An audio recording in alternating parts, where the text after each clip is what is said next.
Tonight you're going to see, probably for many of you, your first silent movie.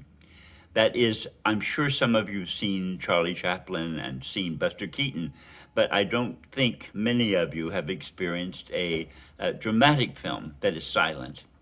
And there's something to be said about the wonderful qualities of silent film. Silent film developed slowly, but by the end of the 20s, it had reached a kind of zenith. Many of the films that were produced in that period are the highlights and the masterpieces of that era. And if you really haven't seen very many silent films, it's like you're robbing yourself of half of the films that have been made that have been really masterpieces. So we're happy to show you tonight The Crowd by King Vidor. There's one thing I'd love to say about something that's nice to look about the past. Movie houses were not like the movie houses that we saw today. Movie houses developed from music halls and from vaudeville. And in both of those instances, an audience came basically to entertain themselves. There were a lot of catcalls. People would talk back to the performers. People would yell out jokes. The audience would have a great time entertaining itself as well as the things that were going on stage. That passed on to the movie houses, but there were some other factors that I don't think, it's hard to imagine. By the end of the 20s, for example, all over Europe or in America, progress had not been made terribly. And people's lifestyles were very, very tough if you didn't have money. It meant that so many people in cities didn't even have plumbing. So they basically had to use outhouses, or they had some kind of community, toilets. Their houses were not very warm. They were often freezing in the winter. They didn't have enough heat. And so to go to a movie house was something that allowed them to escape from the difficulties of their everyday life, go to somewhere that was warm. It had actually indoor plumbing. It had toilets that you could use. And it meant that you could be with your friends and have fun with them. That meant that the noise coming from the audience in silent films was really enormous. People would yell at the screen, they would boo the villains, they would scream at the heroes, they would clap and laugh in delight at all the things that amused them. And nobody restrained them. Now, to deal with this, the movie producers, of course, introduced playing live music during the film. So in a small town, you would have a piano, for example, or maybe two instruments, or one instrument would play during the film over the din that came from the audience.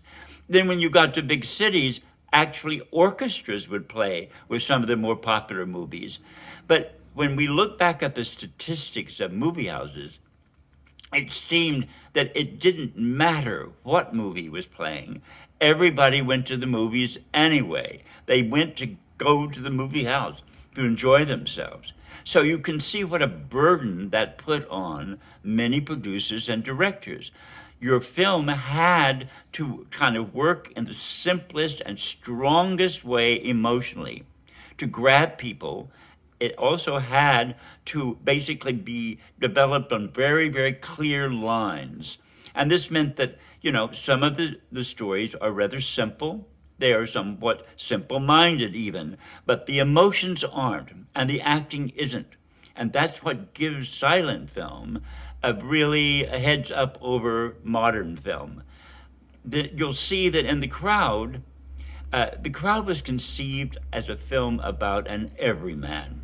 Now, Everyman is an interesting idea because it comes all the way from the Middle Ages, in which there is a Middle Age work called Everyman that used to tour villages and cities all over England, and it basically dealt with the common man and his everyday life experiences. So if we go, all right, we're going to have a film about an everyman. You yourself can imagine the plot. I mean, what happens to every single person? Well, every single person is born. Evidently, in childhood, somebody is going to, somebody you know is going to die. So you're going to go to your first funeral. You're going to fall in love. You're going to get married. You're going to have your first child. You're going to have babies. You're going to have difficulties. You're going to have disappointments and some terrible misfortunes. And you're going to have to move through that the way that most people do. So, in a sense, the plot of the movie is not that particular different than what happens to everybody. But the way it's made, I want you to really pay attention to. One, its locations are absolutely magical. But they pick some of the most extraordinary places to put these people in. And then there's a whole level of art direction that happens in the studio because they actually make so many scenes they expand them to these large spaces so you will figure out that yes, this is one person's experience, but it is basically so many other people's experience. It gives the film a wonderful, wonderful kind of scope to it. And I think that's what makes it one of the great films in the silent era. Also, it's the performances. The performances, you will note, are at some moments a little bit larger than life, but they are emotional. And the actors are so capable of really showing genuine and extremely deep emotion that affects everybody. I don't think you will not be affected by the acting in this film and the marvelous incidents that bring this everyman to life. What happens that the style of filmmaking lifts it way into the cloud, into the clouds of film experience. And I hope that you will love it, and I hope to hear what you have to say afterwards. Thanks.